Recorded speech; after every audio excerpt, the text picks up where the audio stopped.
So, good evening. It's lovely to be here tonight with you all.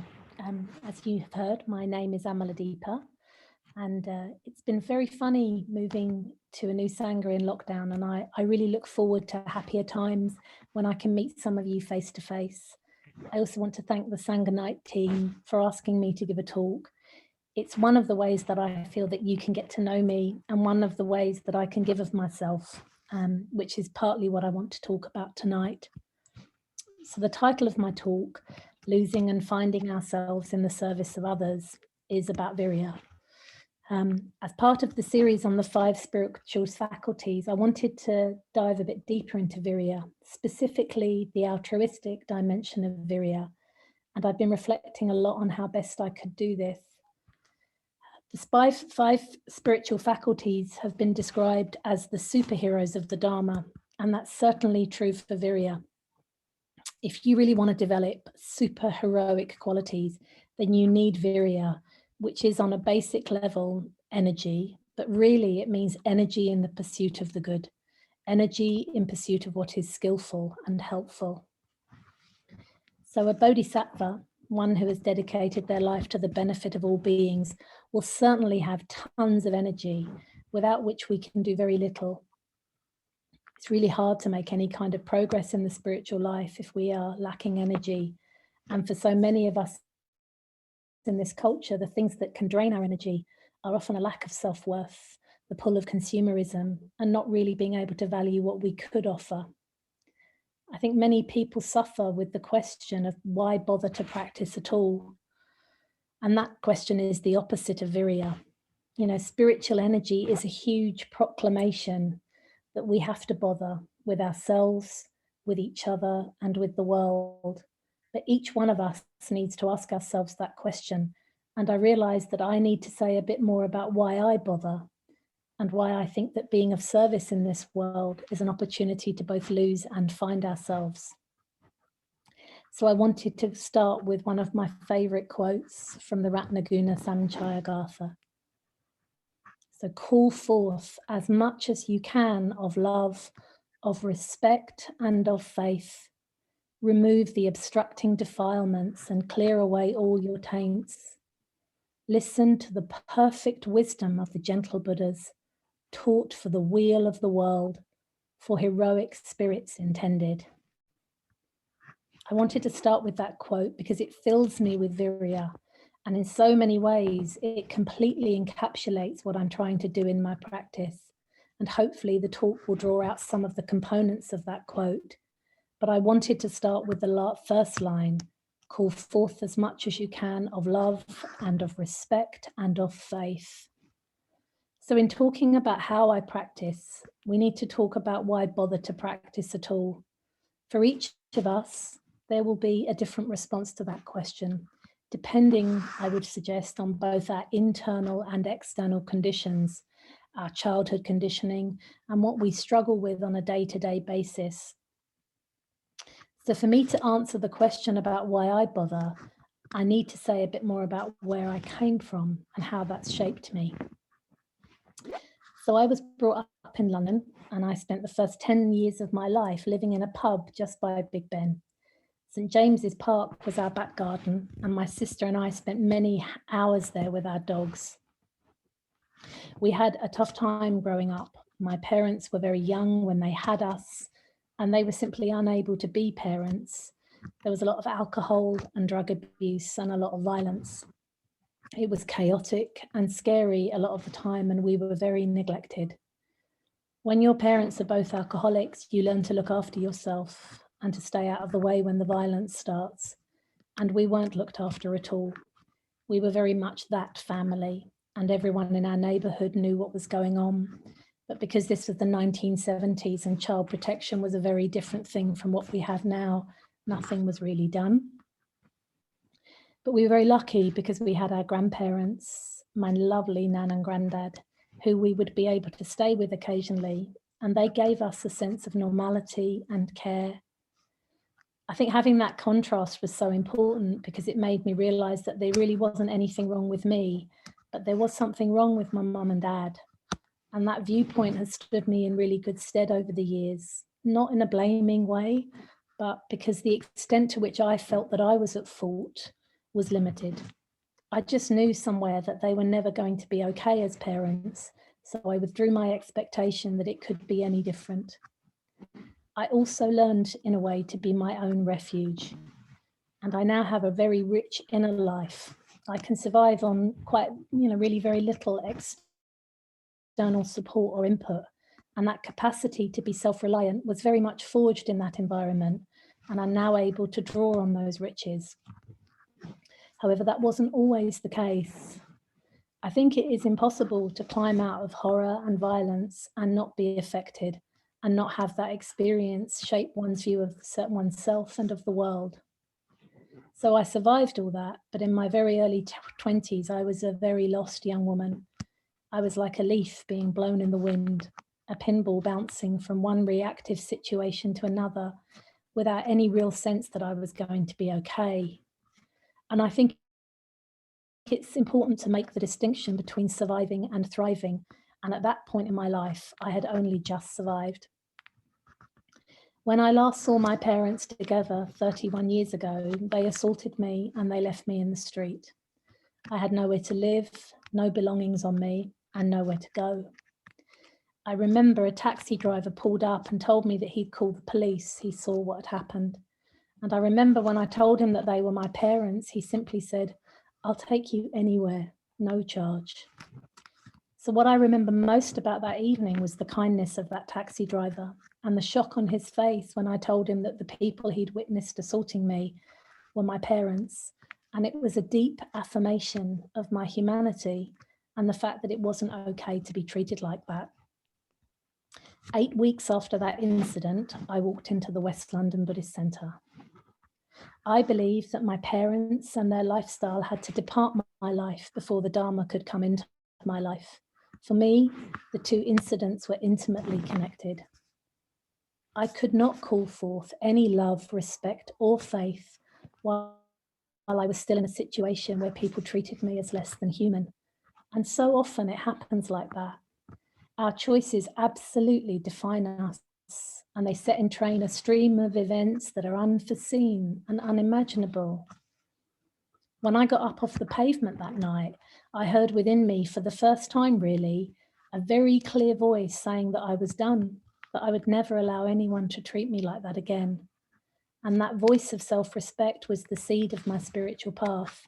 That is what enabled me to walk into the West London Buddhist Centre and to start to seek the truth. I don't think I could have recognised what was being offered to me without that seed. But I also think that I was someone who was very lucky in a way, because for me, the answer to the question, why bother, was firmly rooted in the experience of what life could be like.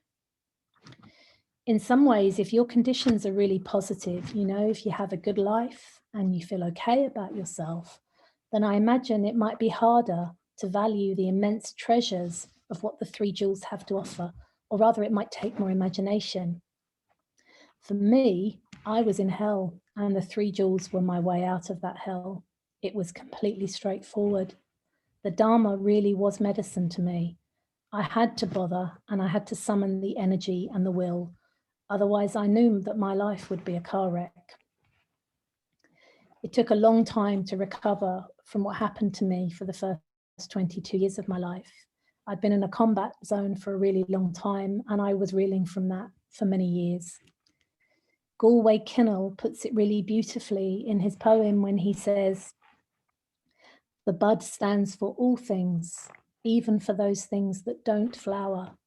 For everything flowers from within of self-blessing, though sometimes it is necessary to reteach a thing its loveliness, to put a hand on the brow of the flower and retell it in words and in touch, that it is lovely, until it flowers again from within of self-blessing." I had no sense of my loveliness and I needed to learn it, to be retaught it. And my experience was that the unlearning of brutality and the learning of self-value was the hardest thing I've ever had to do. I had no idea who I was, where I was going and whether or not I really had any place in this world. And I was completely alone for a long time. And all that really kept me going was my work and my contact with Triratna and the structure and friendships that I found in Triratna. Inside, I was quite shut down, really, but I was also full of potential and longing. And practicing the Dharma woke me up. It gave me a path to my own heart and a way to invoke my own sense of love, respect, and faith. There was definitely a point in the early days of my involvement when I realized that I was faced with a clear choice. I felt like I literally had to dig myself up. And I recall very clearly thinking, well, you know, I can live on very little. I can survive like this. I'll just get through life. So why bother to go through all the pain of opening up my heart? For me, this was very much a why bother moment. And I realized that it wasn't that straightforward. And to my horror, I saw that if I didn't practice the Dharma, get some therapy, sort my life out, then the chances were that I might actually repeat all the terrible patterns of my childhood. My nightmare scenario was that I would live it all again in the choices I would make in my own life. And for me, that would have been a living death. What the Dharma offered me was something I had longed for my entire life. It offered me the freedom to choose, the freedom to be whatever I wanted to be, to redefine myself, to hold myself lightly and fluidly, and to give my life to something bigger than me and my wretched family. So I called forth as much as I could of love, of respect and faith. And I then spent the next 30 years just starting the job of removing the defilements and clearing away my taints. And what I mean by that is that we don't all start in the same place. And the focus of our practice is as unique as we are. But it's making the effort that matters. It's practice that matters. It's all there is. No end, no goal, just the daily practice of trying to live in your own head, working with your tendencies, trying to be the best human being you can be, and offering yourself like a jewel to this impoverished world. You know, it's really easy to get caught up in comparisons. You know, they're further along the path than me. They've got more friends than me. They know more Dharma than me. They're going to get ordained before me, and on it goes. Well, let me tell you, it took me nearly 22 years to get ordained. And in some ways, I needed every single one of those years. I didn't always choose wisely in that 22 years, and I had some painful experiences on the path. But in the final analysis, they were all my choices. And I can see that I had something to learn from every single one of those experiences. I have never felt like a victim, not as a child or young woman, not in my protracted ordination process, and not as a result of my spinal injury. And I think that not feeling like a victim has been the greatest freedom for me. I still get to choose the story I write and tell about me.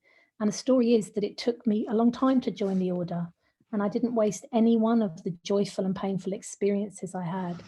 I have learnt so much, and I received so much. So what Triratna offered me in the 22 years I was in the ordination process was a context and continuity.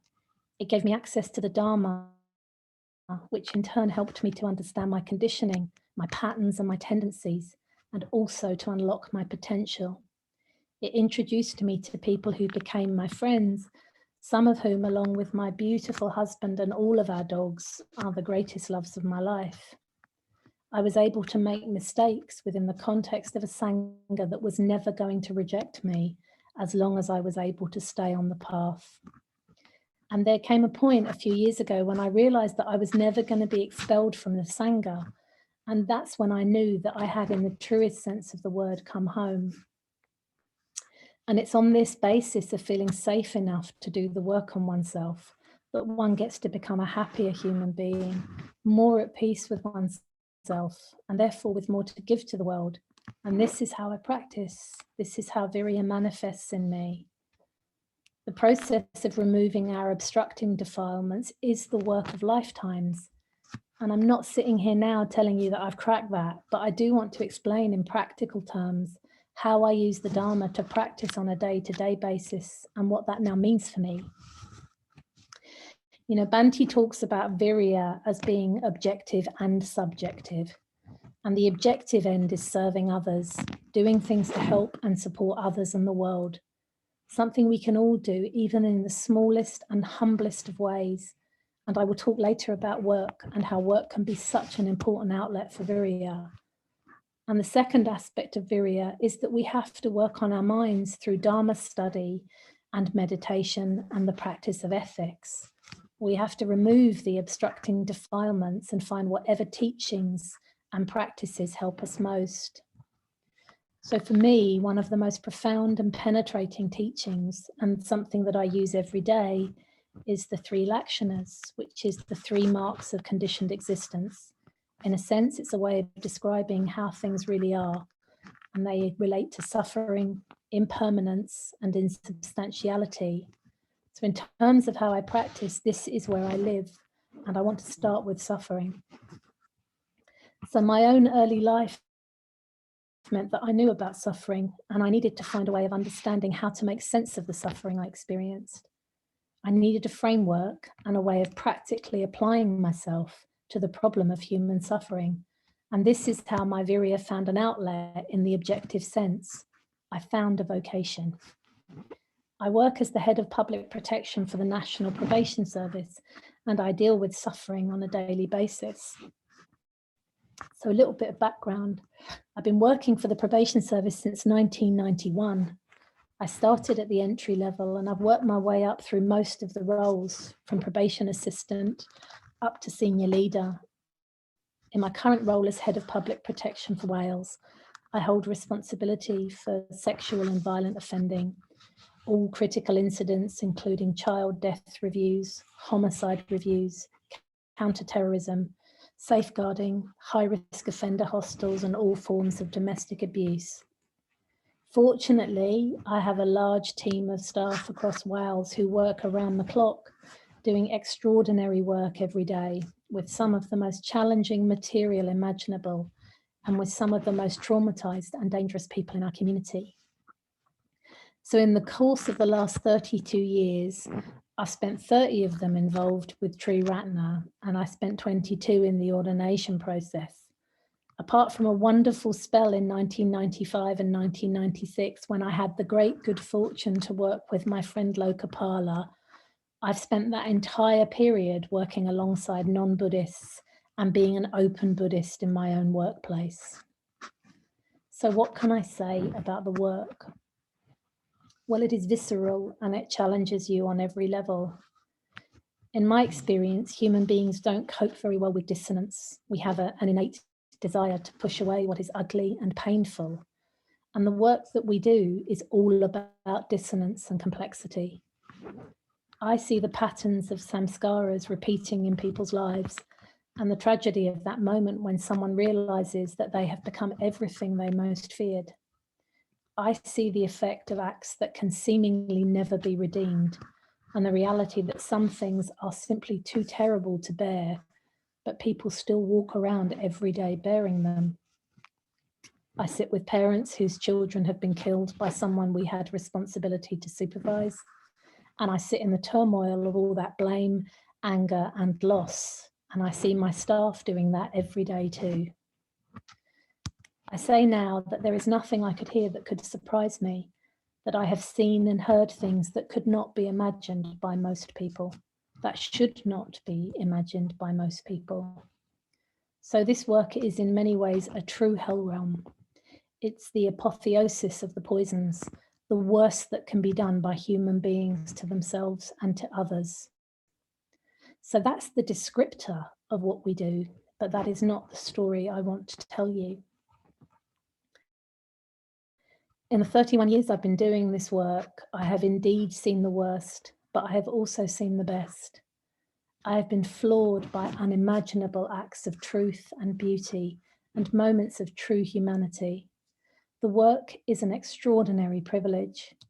It is an honor to step into the maelstrom of someone's life and stand beside them and hold both their horror and their beauty, and refuse to believe, even for one moment, that the darkness is stronger than the light. It is a deep honor to sit with parents who may never recover from the murder of their child and witness their pain and their rage at how things are. So many of the men and women with whom I work may never find anything even approximating peace or forgiveness or redemption in this lifetime. Most of them will not make it. Life will defeat them. The forces of their own samskaras and conditions will smash them to pieces and overwhelm them, have already overwhelmed them. Sometimes the forces of people's samskaras and tendencies are too strong, and people just don't have the conditions to break free in this lifetime. So you may well ask me, well, what is the point? Why bother to make any effort in that realm? There's a teacher called Trungpa, and he's a complex person, but I love him. He's a modern Buddhist teacher, and he describes the essence of warriorship as never giving up on anyone or anything. And that has been my practice, will always be my practice. I will never give up on anyone. And our role in probation is to meet that suffering and that challenge head on. Our role is to hold the hope that any act of kindness and metta has an effect, and that the way we treat the people we work with is in itself a revolutionary act. You know, I cannot tell you how many funerals I've attended where the probation officer was the only person there. How many lifers have come out of prison after 20 years with literally nothing and no one. So when we engage with people in an honest, open and kindly way, it's often met with suspicion and surprise. Some people can't accept it. Their view of themselves is too toxic, or they've just been let down by so many professionals and people in their lives that we may never win their trust. But the point of the work is that we never cease to try. Metta is revolutionary in our environment, and just a tiny bit of kindness is like a beacon in the night. You know, in my experience, it takes so little to change people's perception of themselves simply by treating them kindly. I have seen over and over again the expectation of judgment and revulsion being met with acceptance and metta, and how that's revelatory. So this is what Virya can do when we place our energy at the service of others. The Dharma showers us with gifts that can bless this world, and being able to give of ourselves can be such a freedom. I have lost myself in the work in the best and most beautiful way. You know, we live in a culture that's very focused on instant gratification. Well, in my world, the most you can hope is that you never see someone again, that they never come back because they found a better life. We play the long game, and it's an incredible practice to consistently engage with material and individuals that's demanding and challenging with so few rewards. We simply have to rely on a deep faith that offering kindness, honesty, and hope cannot fail. So I work with non-Buddhists, but I don't work without the Dharma. I would suggest that the work we do is predicated on the notion that we must be and exemplify the alternative. We must, in essence, be the Buddha, even if that is not a tool in your vocabulary. So as a senior leader, it is my job to hold the center of that storm for my staff. I have to be unshakable in the face of that material, whilst not for one moment pretending that I am not moved. I've unashamedly wept in front of my staff at some of the stories we've heard, and I think it's so important as a leader to show that humanity.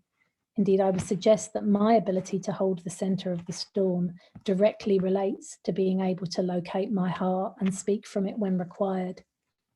Leadership in this environment is not in any way about being tough or hard or unmoved.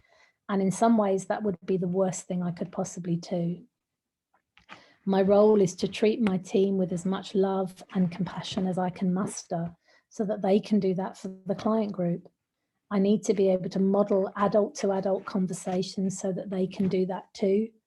I need to be a big enough container for their grief and distress and anger at the material so they don't become brittle and hardened to it. And in some ways, the biggest challenge of the work is simply to keep one's heart open. My role is also to teach them how to hold all that complexity and not oscillate between blame and denial, to hold on to the belief that none of us should ever be defined by the worst thing that people can do. And my role is also to try and exemplify the appropriate use of power. You know, it would be really easy to go for refuge to kudos, status and power that I hold. And of course, that would be completely disastrous, which is not to say that I don't actively have to work with the tendency to identify with what I do, rather than just being Amaladipa. I'm entrusted with the power and responsibility to send people back to prison, which I do frequently. I'm faced on a weekly basis with a choice between returning someone to prison and realizing they may kill themselves, or leaving them in the community where they may kill someone else. And I know from experience that there is something worse than the misuse of power, and it's the reluctance to use power for the good. Sometimes we have to save people from themselves. We have to use whatever power and means we have to create external controls to help them manage their behavior. And we have to do so whilst knowing that we've got no real idea if that's the right thing to do. So all we have is our motivation.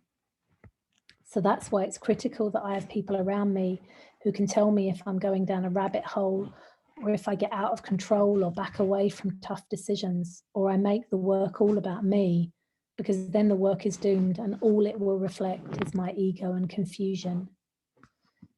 And the work is most of all an outlet for virya. It's an opportunity to serve.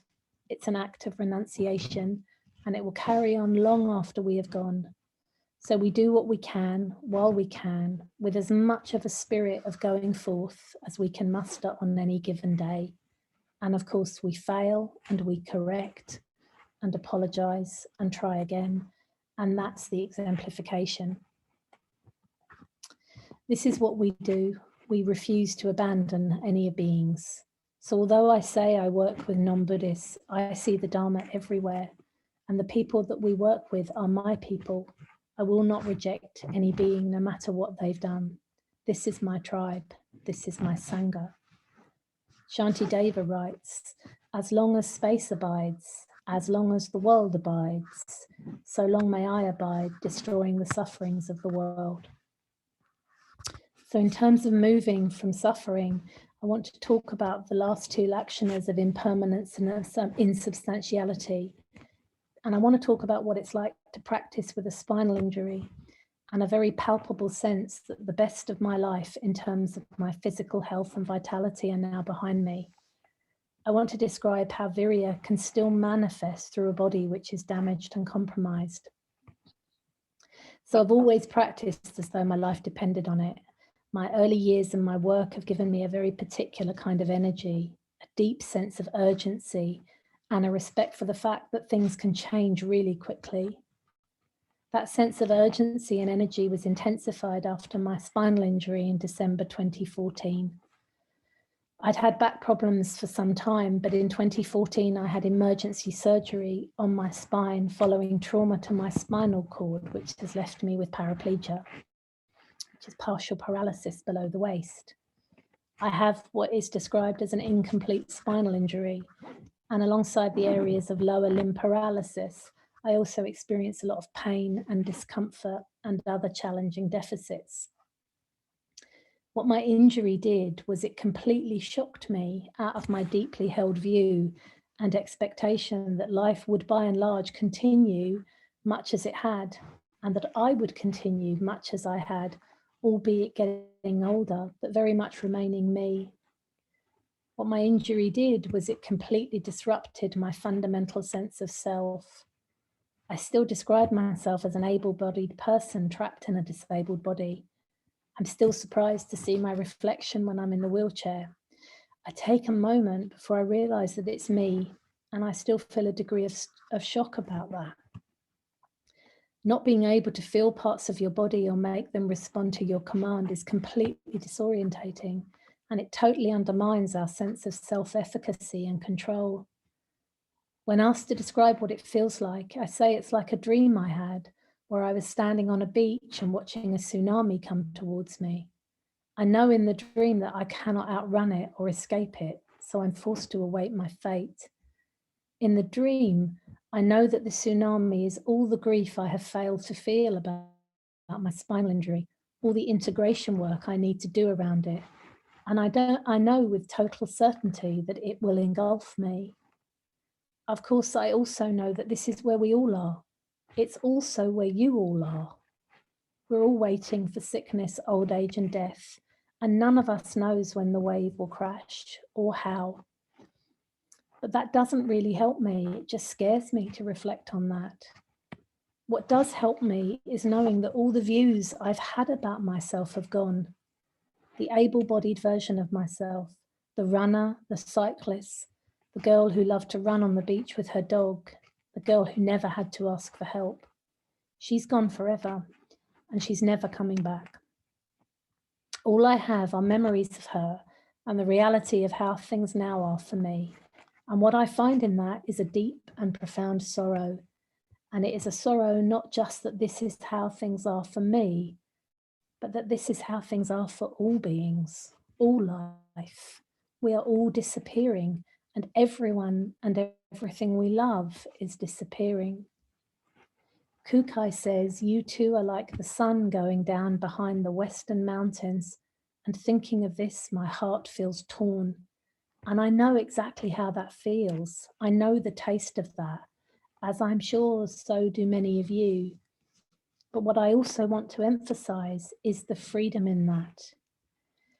It's all changing all the time, and some of it's just bloody awful and we wish it were different. But in the midst of all of that impermanence and change, there is something else, an incredibly precious jewel sewn into the hem of my robe that I had no idea was there. And that jewel is freedom. I am fluid and in flux, and that means I'm free of the past and also of ideas that I have of the present and the future that beckons me. So this sense of self breaking down is also mirrored in how other people respond to me. I no longer recognize myself in this new form, and clearly nor do other people. So at death, we are all going to have to let go of who we think we are. Having a spinal injury to some extent forces me to start that process of letting go.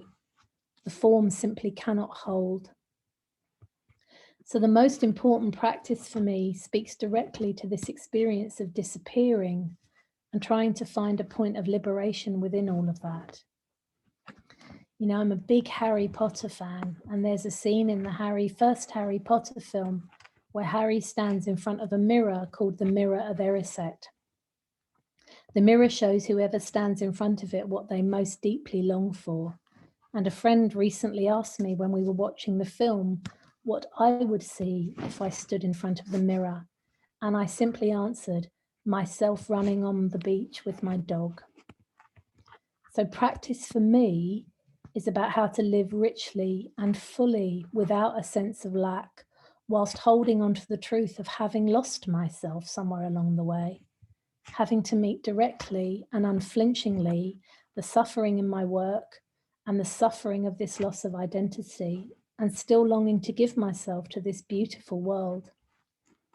This second aspect of Virya, the subjective aspect, means applying the Dharma to our own minds.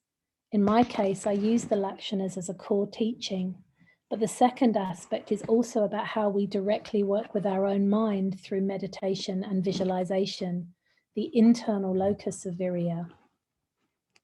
So for me, one of the things that helps to contain all of that contradiction, emotion, and complexity, and helps me focus and practice is when I practice the 6-element meditation, which is a meditation given to people just before or at ordination. And it's meant to be practiced on a foundation of metta. It's not a practice to be taken lightly.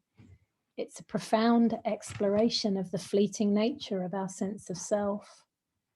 In the first stage, we reflect on the earth element in our bodies, the solid bits, our teeth and skin and bones and hair, and we reflect on the truth that everything that has come to make up our solid form is in some way borrowed. In the womb, we absorb nutrients which come from other beings and the earth, and none of that's us. We're born and we grow and we observe nutrients. Everything we're made from comes from the earth, and everything we are will return to the earth. I visualize my body after death, wrapped in a shroud in the earth, and I realize that eventually I will become inseparable from the earth. Even my bones will become dust and ashes that feed the earth. I will completely disappear in this current form. In the practice, I then visualize the other elements, like the water element, my blood and bile and urine, that is no different from the rain and the seas and the lakes. The fire element in the heat of my body, which is derived from the sun. The air in my lungs, which is the same as the air all around us now, air which we inhale and then give back to the air element. The space element, which describes the space I physically take up on this planet, a space that's moving all the time as the earth spins on its axis, and a space that my body in the ground will eventually vacate as all trace of me passes away. Then finally, I connect with a sense of the consciousness element. And for me, this stage resonates really deeply with my experience of my spinal injury. The previous 5 stages describe the components of my body that make up my sense of being Amaladipa. And what I realize when we get to the consciousness stage is that my body is just the vessel that holds that pattern of being Amaladipa. And when the vessel breaks and disintegrates, the being that people and I recognize as Amaladipa will disappear. The form cannot hold without the vessel, but still there is consciousness. And for me, this is the point of freedom. It's the point of liberation. My sense of self, of who I am, has been disrupted by my spinal injury. My body is broken in many ways already. And yet this practice gives me a sense of being much, much bigger, much more than my current form. And in no way is that an alienated feeling. For me, it is a profound moment of interconnection, and a deep, deep love arises in me for all beings and how things are for all of us. It's a moment of true freedom, and dwelling in that sense of freedom is essential for how I practice. It connects me with a sense of the transcendental, and it gives my life perspective and a sense of my life being bigger than my lifetime, as well as giving me a greater sense of urgency for how much I want to still serve this world while I can. So this is how I practice, and of course that requires a certain valor. We have to be brave in the face of all of that, which is why the verses also talk about the Dharma being for heroic spirits intended. The verses say, listen to the perfect wisdom of the gentle Buddhas, taught for the weal of the world. In so many ways, all of us in this room right now are sitting on a gold mine. From the darkness of my childhood to the darkness and worst kind of human misery I see in my work, to the shock of my spinal injury, I've learned 2 really important things. Firstly, that we are all in this together. We all feel the same pain, the same longing for freedom, and the shock and despair at the things that life throws at us. And secondly, that there is a way out of it all, and that's the gold mine that we're sitting on. Sometimes we stumble on the very thing that gives our life structure and meaning, and sometimes we recognize it and choose it. Either way, I want to suggest that a life really well lived has to have some dimension of service to others. Stumbling into the West London Buddhist Centre 31 years ago, unbeknown to me, I had actually found the elixir of life, the inexhaustible treasure, the supreme medicine, a way to really be in this world and a way to really serve this world. So I listened to the perfect wisdom of the gentle Buddhas, and every day I try to be heroic. My daily prayer is, as long as space abides, and as long as the world abides, so long may I abide, dispelling the sufferings of the world. Thank you.